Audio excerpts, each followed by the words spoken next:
adik-adik, selamat datang di Sofia Elevate Academy Channel. Channel yang akan membahas berbagai macam soal ujian untuk membantu adik-adik dalam mempersiapkan diri menghadapi ujian di sekolah. Gimana? Udah siap belum? Yuk kita mulai video pembelajaran kali ini. Oh iya, jangan lupa. Halo Elevators, bersama Sofia Elevate Academy. Kali ini kita akan belajar sosiologi untuk jenjang SMA. Yuk kita mulai bahas soalnya. Kalau kalian nanti belum paham, jangan lupa skip videonya dulu ya. Kita mulai dari soal pertama. Penemuan baru yang secara matang ditemukan dalam waktu relatif singkat dan langsung dapat diaplikasikan terjadi pada kegiatan yang A. Ritual agama, B. Sosial politik, C. Seni dan budaya, D. Pemanfaatan teknologi, atau E. Penyusunan peraturan negara. Sebelum kita bahas jawabannya, kakak kasih jeda 3 detik untuk kalian pilih jawaban yang menurut kalian paling tepat.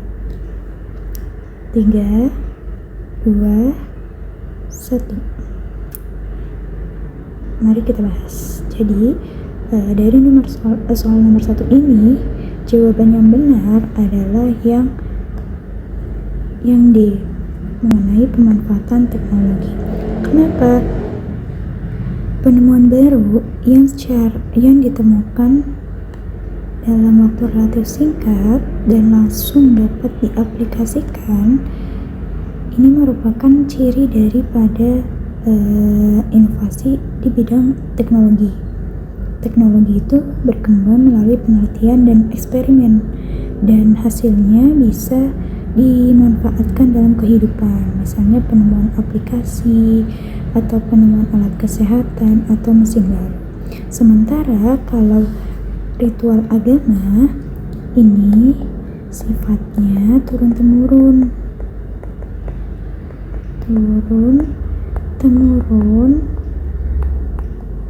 dan perubahan berlangsung sangat lambat, jadi kayak butuh proses gitu. Kalau sosial politik biasanya perubahannya memerlukan proses panjang juga,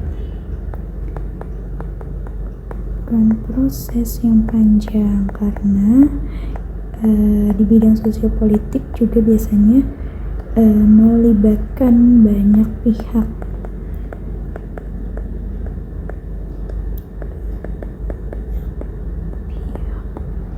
Kalau yang C biasanya berkembang secara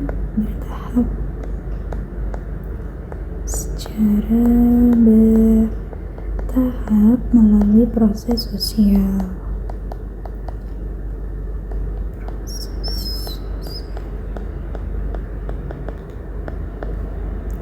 Kemudian kalau yang E ini harus melalui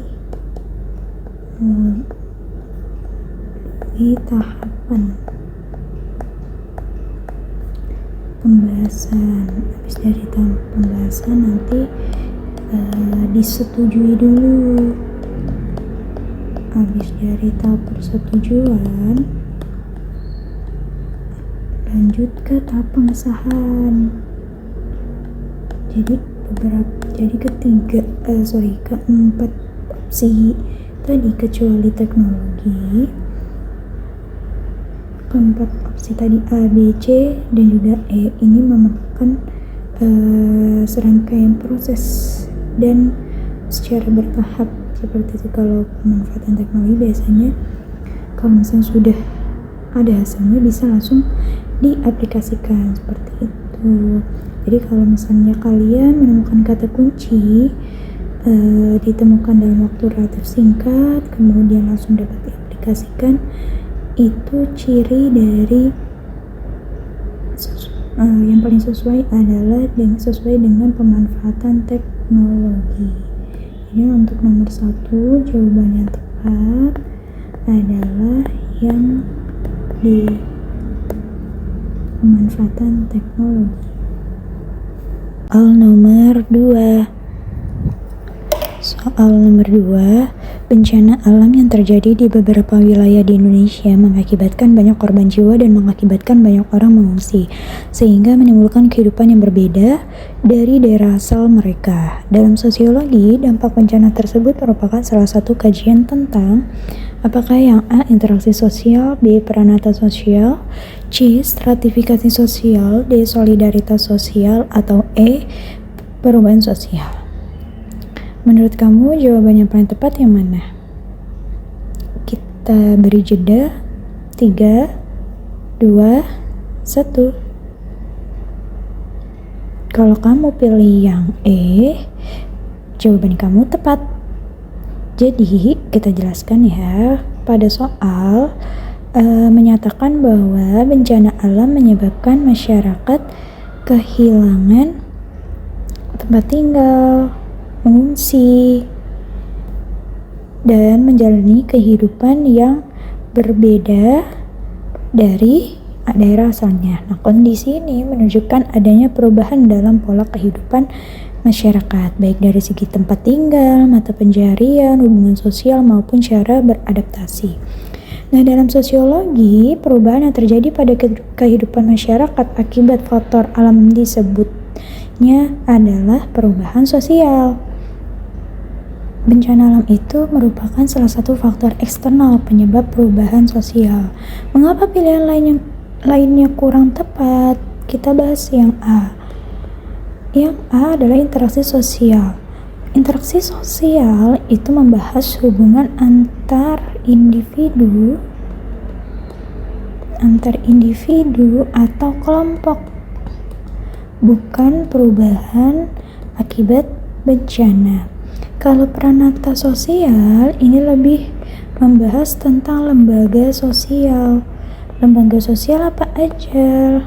Seperti keluarga, pendidikan, agama, dan ekonomi. Kalau stratifikasi apa? Kalau stratifikasi sosial ini lebih membahas tentang kelas-kelas sosial. Kalau solidaritas ini lebih ke membahas rasa kebersamaan, kepedulian,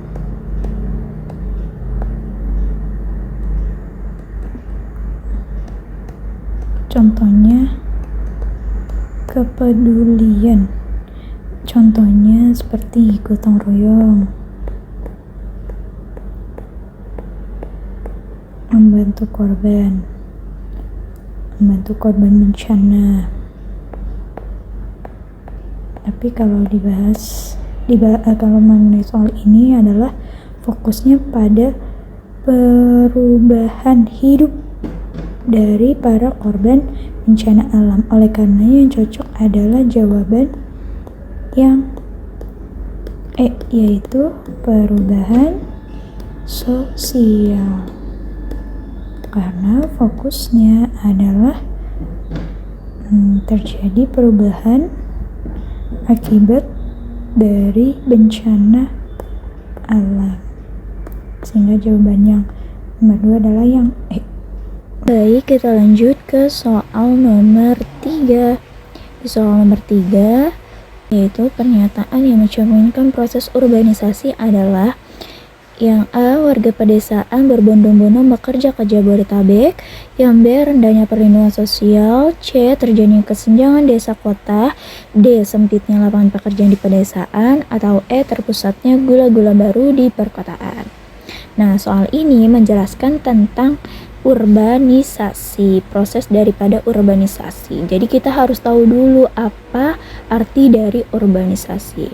Nah, urbanisasi adalah perpindahan penduduk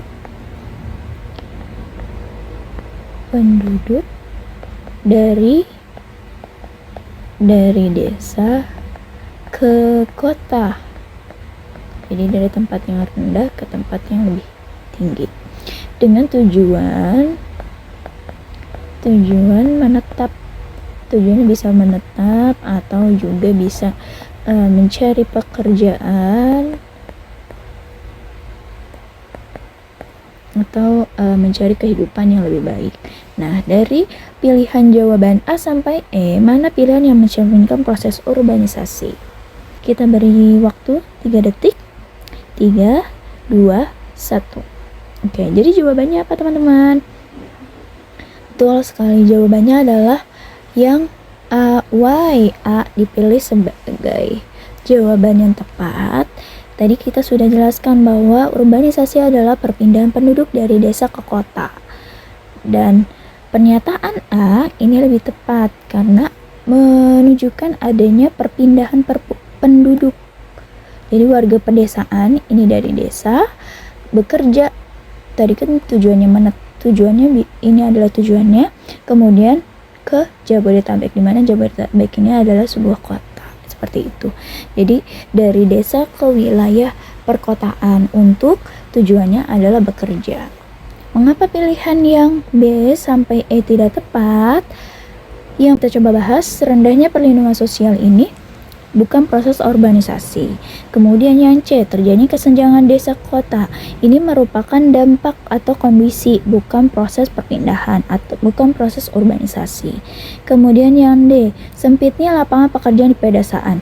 Nah, mungkin ini sebagai sebuah faktor pendorong adanya proses urbanisasi, bukan pengertian dari proses urbanisasinya tersendiri. Ini adalah faktor pendorong urbanisasi. Urbanisasi. Kemudian kalau yang E, terpusatnya gula-gula baru di perkotaan. Ini juga bukan definisi dari urbanisasi. Jadi sekali lagi bahwa urbanisasi itu adalah proses perpindahan penduduk dari desa ke kota. Bisa tujuannya menetap, bekerja, atau memang hanya sekedar mencari kehidupan yang lebih baik. Seperti itu. Jadi jawaban yang tepat untuk soal nomor 3 adalah yang A. Warga pedesaan berbondong-bondong bekerja ke Jabodetabek. Baik, kita lanjutkan ke soal nomor 4. Pihak yang diharapkan dan dipercaya oleh masyarakat untuk melakukan perubahan sosial yang direncanakan disebut A. Blueprint of behavior, B. Pattern of change, C. Local leader, D. Agent of change, or E. Social planning. Jadi kata kunci daripada soal nomor 4 adalah tentang perubahan sosial. Perubahan di sini kita sebenarnya bisa kita lihat perubahan itu ada bahasa Inggrisnya change. Jadi antara B or D. Nah, jadi kita mencari orang atau pihak yang memang berperan aktif mendorong perubahan sosial secara sengaja dan terarah. Nah, fokus soal ini bukan pada jenis perubahan sosialnya, tapi lebih ke siapa pelaku yang membawa perubahan tersebut secara terencana. Pelaku atau pihak. Oke, kita bahas satu persatu. Yang A, blueprint of behavior. Ini bukan perilaku. Ini bukan pelaku perubahan. Tapi kalau blueprint behavior ini lebih ke pola atau rancangan perilaku dalam masyarakat. Oke, lanjut ke yang B. Jadi jawaban yang A, ini jawaban yang A salah ya. Yang B, pattern of change. Pattern itu sama kayak blueprint ya. Ini juga pola perubahan sosial. Polanya, bukan pihak. Pola perubahan sosial. Ini juga tidak tepat. Kemudian local leader. Local leader berarti artinya pemimpin lokal. Pemimpin lokal. Nah, Ini juga bukan, karena ini masih tidak secara khusus itu merujuk pada agen perubahan sosial secara umum. Kemudian yang D, agent of change. Nah, agent of change adalah pihak yang dipercaya dapat melakukan perubahan sosial. Dapat melakukan perubahan sosial.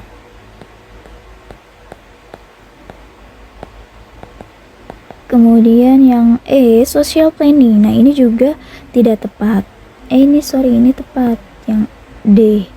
Kalau yang E tidak tepat. Kenapa? Karena social itu social planning. Planning itu perencanaan.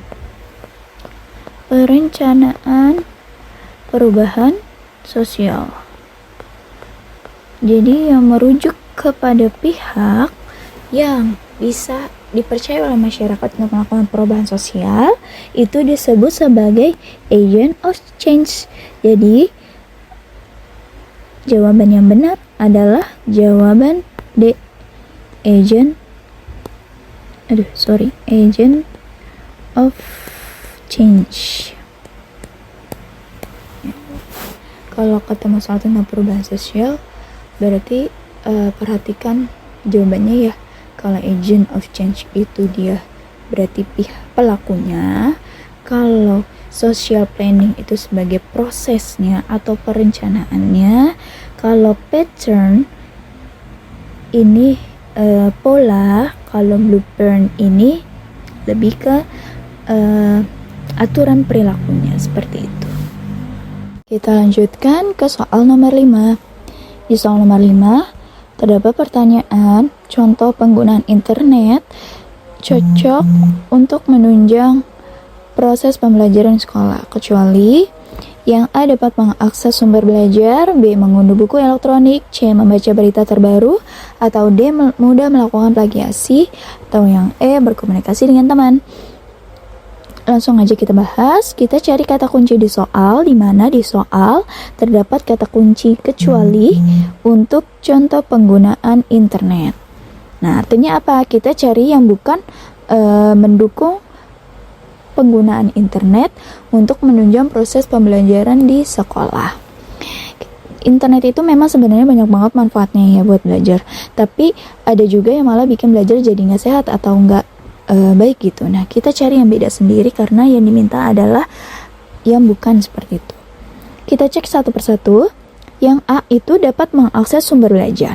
Nah, ini kegiatannya sangat positif ya, karena jelas membantu banget buat belajar. Kita mencari materi jadi lebih gampang dan nggak perlu repot-repot gitu untuk membaca beberapa banyak buku secara fisik.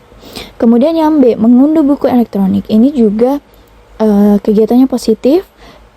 Bukunya bisa dibaca kapan aja karena memang nggak perlu ribet-ribet membawa banyak buku. Kalau buku elektronik kan kita tinggal bawa tab atau bawa handphone aja udah bisa untuk kita unduh. Kemudian yang C, membaca berita terbaru. Ini juga kegiatannya masih positif karena menambah wawasan walaupun memang nggak selalu untuk pelajaran sekolah. Kemudian yang D, mudah melakukan plagiasi. Nah, ini justru tidak mendukung pembelajaran. Mengapa? Karena ya plagiasi itu artinya kita menjiplak atau menyalin karya orang lain tanpa izin. Jadi bukan manfaat yang benar dari penggunaan internet. Yang E, berkomunikasi dengan teman. Ini juga kegiatannya positif karena kita dengan adanya internet kita bisa jadi lebih mudah untuk diskusi atau kerja kelompok gitu kan, ada Google Meet dan sebagainya. Nah, jadi kesimpulannya yang bukan contoh penggunaan internet untuk pembelajaran adalah justru yang melanggar etika belajar, yaitu jawabannya benar adalah yang D, mudah melakukan plagiasi. Ini merupakan dampak negatifnya dan tidak menunjang ke pembelajaran. Seperti itu. Mari kita Oke, kita lanjut ke soal nomor 6. Manusia dan lingkungan alam merupakan satu kesatuan ekosistem. Namun, seringkali masyarakat melakukan pembangunan tanpa memperhatikan kenyataan tersebut sehingga berakibat A. Disorganisasi sosial budaya, B. Lunturnya jati diri bangsa, C. Kesenjangan ekonomi, D. Kriminalitas di masyarakat, atau yang E. Pencemaran lingkungan. Mari kita bahas, kata kunci pada soal ini adalah pembangunan tanpa memperhatikan kenyataan, tanpa memperhatikan kesatuan ekosistem. Artinya ada aktivitas pembangunan yang tidak ramah lingkungan atau tidak memperhatikan alam gitu ya. Kalau manusia membangun sesuatu tanpa menjaga keseimbangan dengan alam, maka yang paling langsung terdampak adalah justru lingkungan itu sendiri. Gitu ya. Jadi kita coba bahas satu persatu. Yang A, disorganisasi sosial budaya. Apakah pernyataan ini tepat? Jawaban ini tepat? Tentu saja tidak.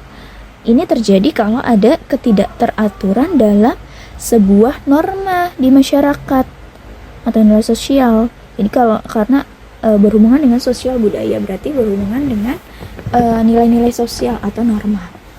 Bukan dampak langsung dari kerusakan alam.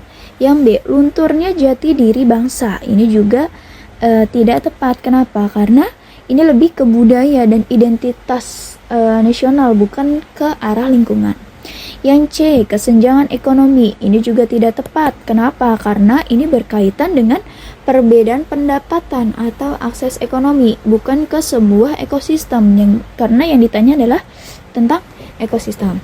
Yang D, ini kriminalitas di masyarakat. Apakah ini tepat? Tentu tidak tepat. Kenapa? Karena ini terkait perilaku sosial, bukan dampak langsung pembangunan terhadap alam. Jadi jawabannya benar adalah yang E, tentu saja pencemaran lingkungan. Ini tepat. Dan inilah jawabannya. Kenapa? Karena pembangunan yang di sini cluenya adalah tanpa memperhatikan apa? Memperhatikan ekosistem. Yang terjadi adalah menyebabkan lingkungan tentu saja akan berubah gitu, menyebabkan seperti pencemaran udara atau air atau tanah dan bahkan kerusakan ekosistem. Jadi ya kalau manusia nggak menjaga keseimbangan dengan alam saat melakukan pembangunan, apa dampak yang paling sering muncul, yaitu tentu saja kerusakan alam atau pencemaran lingkungan. Bisa saja pencemaran lingkungan air, tanah, udara yang mungkin sudah bisa kita rasakan saat ini. Yuk kita lanjut lagi ke soal nomor 7. Di soal nomor 7 terdapat soal berikut ini contoh nyata manifestasi modernisasi dalam kehidupan masyarakat kecuali A. Berpikir rasional, B. Kemajuan iptek, C. Munculnya budaya populer yang lebih instan, atau D. Gaya hidup tradisional, atau yang E. Semua jawaban benar. Mari kita bahas. Kata kunci di sini sebenarnya ada dua. Yang pertama ada modernisasi dan juga kecuali. Artinya kita cari yang bukan bagian dari modernisasi. Apa sih modernisasi? Modernisasi adalah suatu bentuk dari perubahan sosial yang terarah yang didasarkan pada suatu perencanaan yang biasanya dinamakan social planning. Nah, modernisasi itu ditandai dengan adanya perubahan dalam berbagai aspek yang tradisional atau pramodern ke arah yang lebih maju, yaitu modern. Nah, jadi apapun yang memang caranya masih lama banget atau jadul, itu biasanya bukan modernisasi. Jadi yang A, berpikir rasional. Nah, apakah ini termasuk sebagai modernisasi? Tentu, ini adalah modernisasi karena modernisasi bikin orang lebih pakai logika, jadi bukan sekadar kebiasaan. Kemudian yang B, kemajuan iptek, jelas-jelas modernisasi. Kenapa? Karena modernisasi itu ada karena adanya sebuah teknologi. Kalau nggak ada teknologi, modernisasi ya nggak akan jalan. Seperti itu. Yang C, munculnya budaya populer yang lebih instan. Ini juga lebih ke modernisasi. Kenapa? Karena adanya teknologi. Sekarang semuanya serba menjadi cepat. contoh kayak konten-konten viral yang tren itu budaya itu masuk secara lebih cepat karena adanya teknologi atau modernisasi itu tadi. Yang D, gaya hidup tradisional. Tentu saja namanya modernisasi bukan berarti hidupnya tradisional. Justru ketika gaya hidup tradisional itu kebalikan dari modernisasi. Jadi tradisional itu kan masih pakai cara lama, kemudian kebiasaannya turun menurun, jadi belum berubah ke arah modern. Kalau yang S semua jawaban benar tentu juga salah. Jadi yang lebih tepat adalah yang jawaban D. Jadi untuk gaya hidup tradisional itu bukan contoh daripada modernisasi. Oke, kita lanjut ke soal nomor 8. Soal ke-8 yaitu Pulau Jawa selama ini menjadi tujuan utama perpindahan penduduk. Walaupun demikian, ada banyak pula penduduk Jawa yang bermigrasi keluar Pulau Jawa. Program transmigrasi yang dipopulerkan pemerintahan Orde Baru menjadi salah satu perpindahan penduduk ke daerah yang masih jarang penduduknya. Penduduk bermigrasi keluar Pulau Jawa disebabkan keinginan untuk A. meningkatkan kapasitas diri, B. mencari tantangan di luar daerah, C. memperbaiki taraf kesejahteraan, atau yang D. mendapatkan ketentraman hidup. Oke, jadi kita langsung membahas satu persatu. Kata kunci pada soal ini adalah migrasi ke Pulau Jawa. Migrasi keluar Pulau Jawa berarti kan ada program transmigrasi daerah yang masih jarang penduduknya. Artinya, kita cari alasan utama orang pindah untuk menetap di daerah lain. Biasanya itu disebabkan keinginan untuk mencari kehidupan yang lebih baik. Jadi transmigrasi itu bukan sekadar berpindah tempat, tapi ada tujuan utamanya. Biasanya tujuan daripada orang melakukan transmigrasi yang pertama adalah peluang ekonomi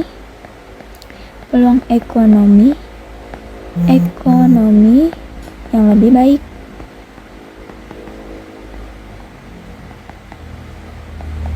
Pemerataan kesejahteraan,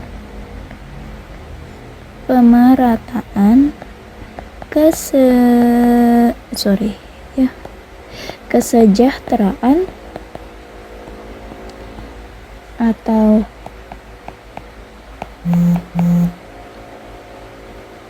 ingin kehidupan yang lebih layak. Jadi fokusnya adalah taraf hidup. Kita bahas satu persatu. Yang A, meningkatkan kapasitas diri. Ini tentu saja kurang tepat jawaban yang A, karena ini lebih ke pengembangan kemampuan pribadi, bukan alasan utama orang bertransmigration. Kemudian yang B, mencari tantangan di luar daerah. Sebenarnya orang kalau keluar daerah pasti kan mungkin bukan tujuan utamanya gitu mencari sebuah tantangan, karena biasanya kalau mencari keluar daerah mencari sebuah kehidupan yang enak gitu. Jadi jawaban yang B itu masih kurang tepat ya, karena bukan alasan utama perpindahan penduduk dalam konteks transmigrasi. Yang C, memperbaiki taraf kesejahteraan. Nah, ini paling sesuai. Kenapa? Karena orang itu pindah ke daerah lain karena ingin perbaikan ekonomi atau ingin kehidupannya itu bisa lebih baik gitu dibandingkan dengan daerah sebelumnya. Yang D, mendapatkan ketentraman hidup. Ini juga kurang tepat. Ini bisa jadi alasan migrasi ya, tapi bukan fokus ke transmigrasi. Jadi sobat Alfats, perpindahan penduduk melalui transmigrasi pada dasarnya bertujuan untuk ya tentu saja memperbaiki taraf kesejahteraan. Oleh karenanya jawaban yang benar adalah yang C, yaitu memperbaiki taraf kesejahteraan. Mari kita lanjut ke soal nomor 9. Tujuan pemberdayaan masyarakat adalah untuk yang A. Lingkungan hidup masyarakat, B. Membelajarkan masyarakat agar termotivasi, yang C. Membentuk kemandirian masyarakat, D. Mengangkat derajat masyarakat, atau yang E. Memaksimalkan produksi dan memperlancar distribusi. Kita langsung saja bahas. Kata kunci pada soal ini adalah tujuan dari pemberdayaan masyarakat. Artinya, kita mencari hasil akhir yang ingin dicapai dari sebuah proses pemberdayaan. Sebenarnya pemberdayaan itu apa? Pemberdayaan masyarakat itu sebenarnya bukan cuma membantu sementara, tapi pemberdayaan masyarakat itu yang pertama membuat masyarakat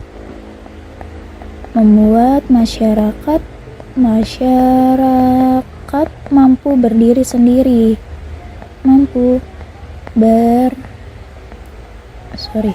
Berdiri sendiri. Kemudian yang kedua punya kemandirian.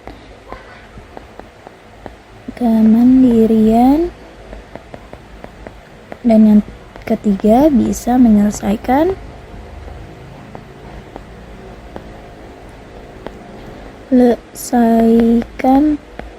masalahnya tanpa ketergantungan.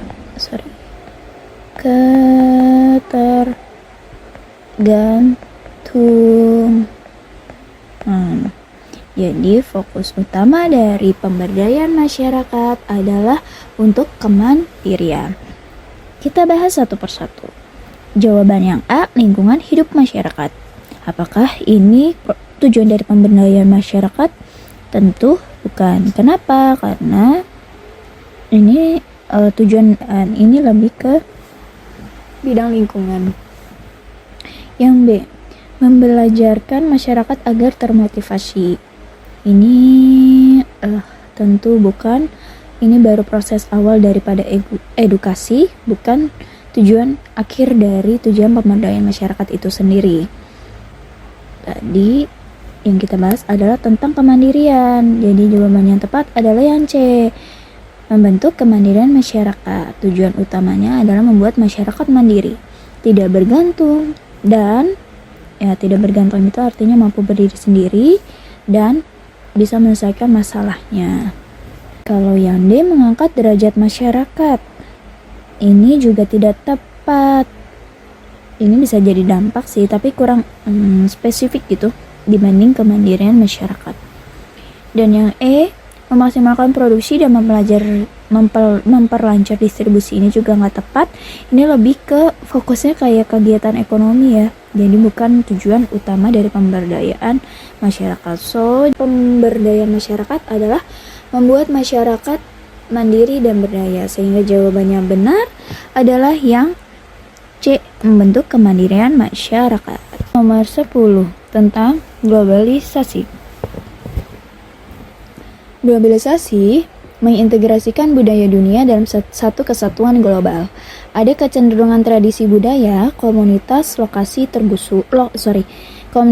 lokal tergusur dan tergantikan dengan budaya global yang disebarkan melalui media komunikasi dunia. Akibat dari penetrasi budaya dunia, masyarakat dapat mengalami cultural loss, yaitu kekayaan budaya lokal menjadi hilang, dan masyarakat dapat mengalami kehilangan jati diri. Masalah dampak globalisasi tersebut perlu direspon dengan langkah penguatan kearifan lokal dalam bentuk yang A, mengubah orientasi masyarakat dalam memberdayakan kekayaan sosial menjadi komersil.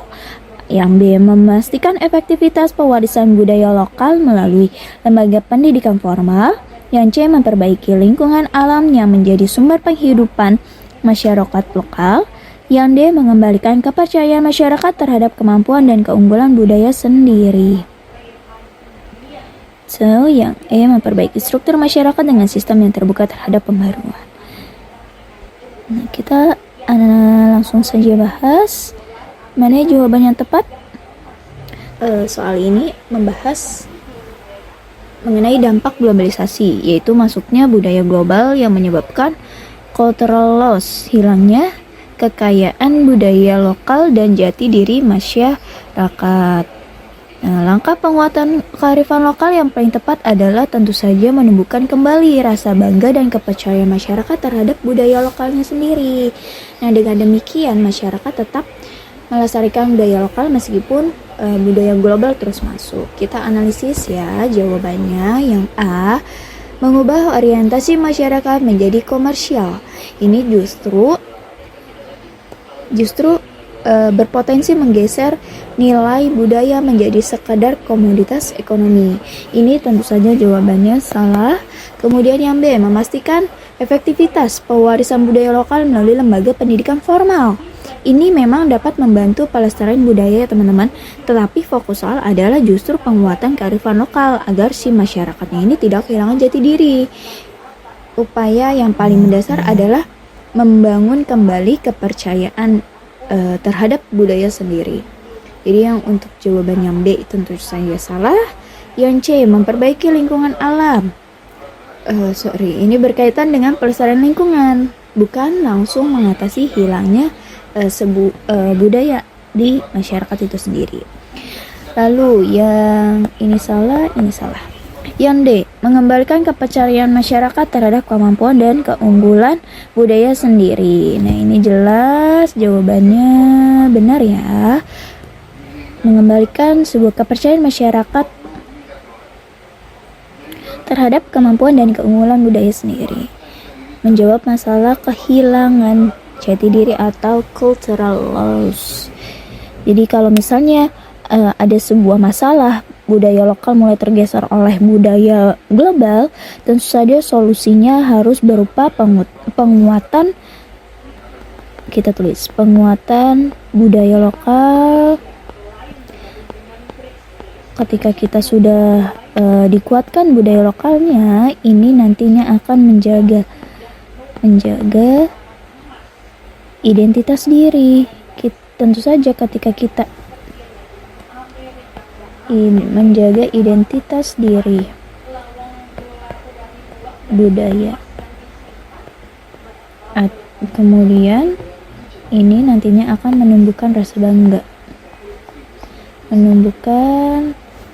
rasa bangga, terhadap budaya sendiri.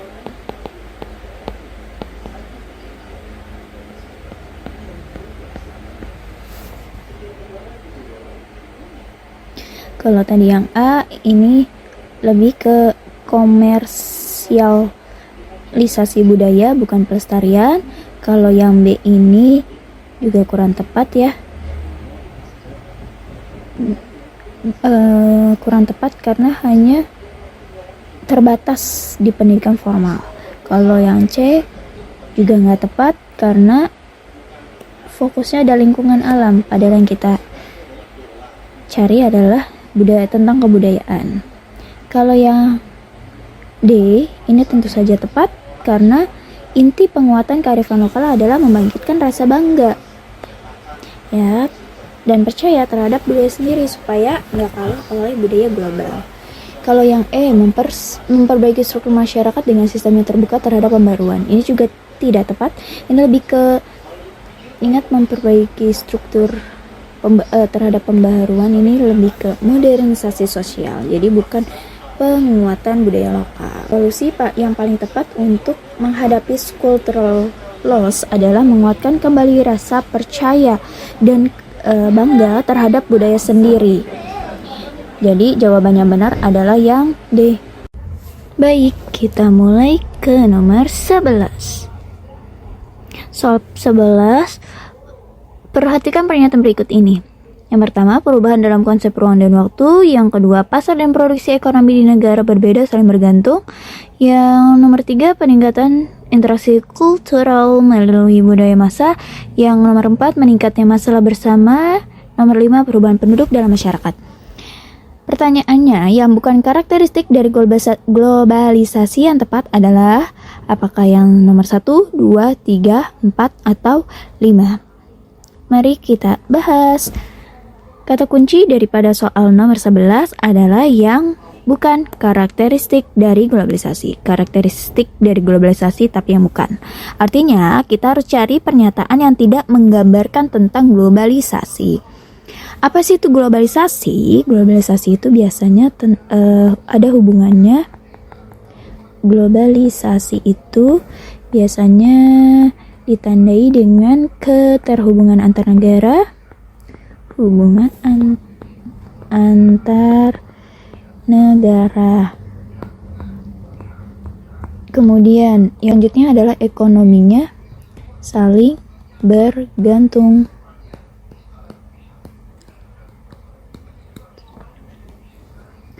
Kemudian komunikasinya cepat menyebar.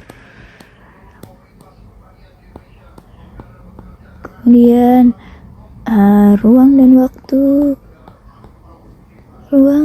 waktu terasa lebih sempit. Makin sempit. Mari kita bahas. Mari kita cek mana yang tidak sesuai dengan ciri dari pada ini. Kita bahas satu persatu. Pernyataan poin pertama. Perubahan dalam konsep ruang dan waktu. Ini tentu saja sebagai karakteristik daripada globalisasi.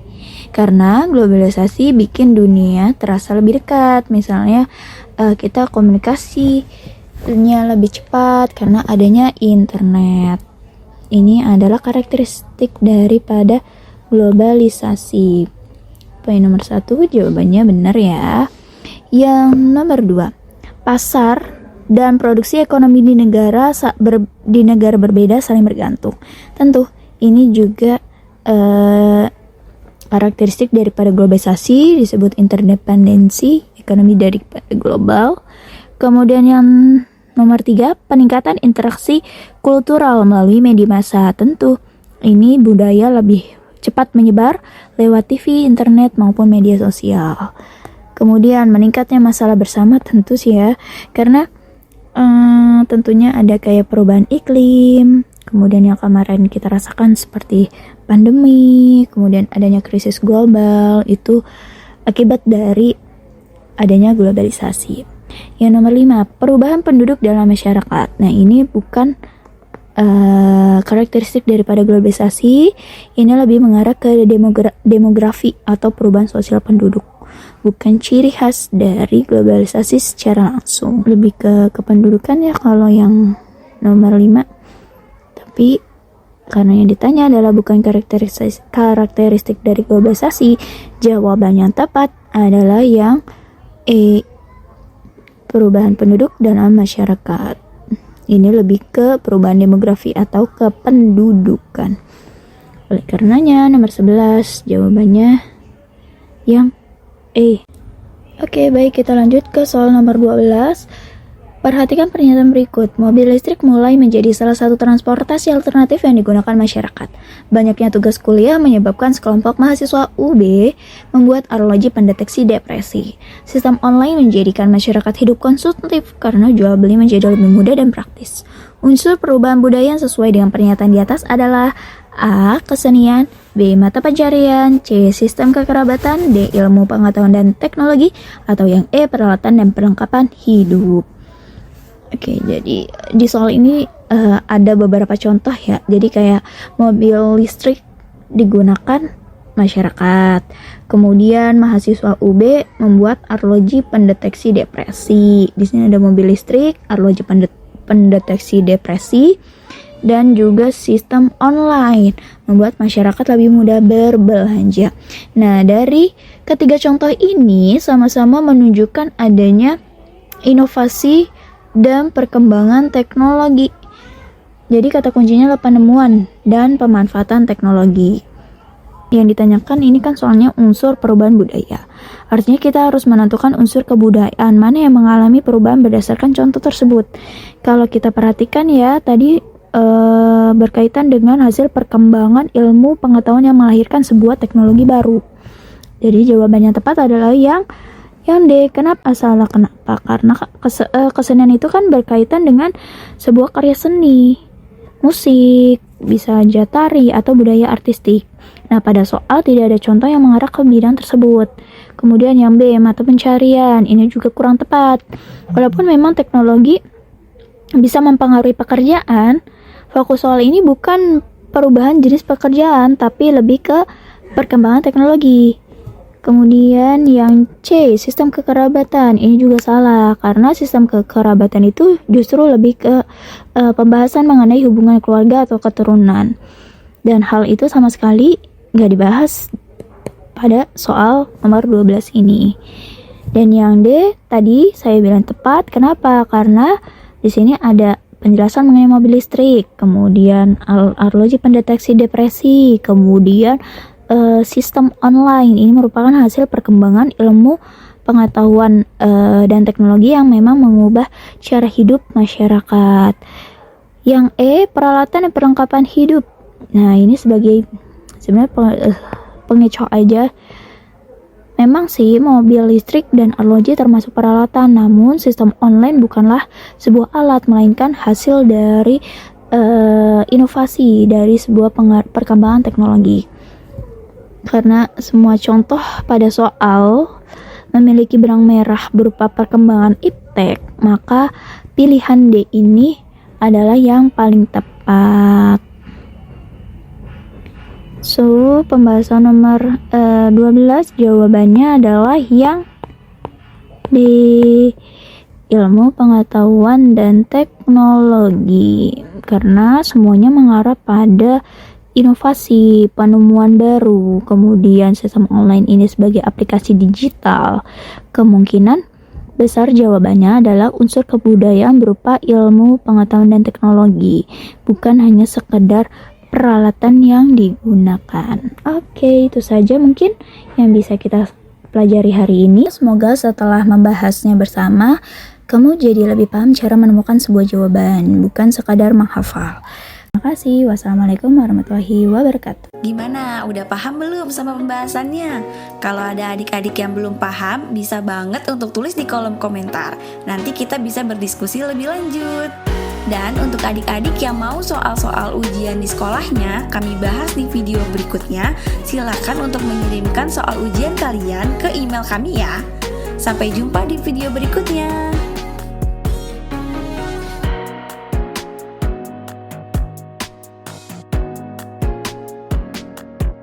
Ya untuk subscribe, like, dan share serta nyalakan notifikasinya agar kalian tidak ketinggalan video-video berikutnya.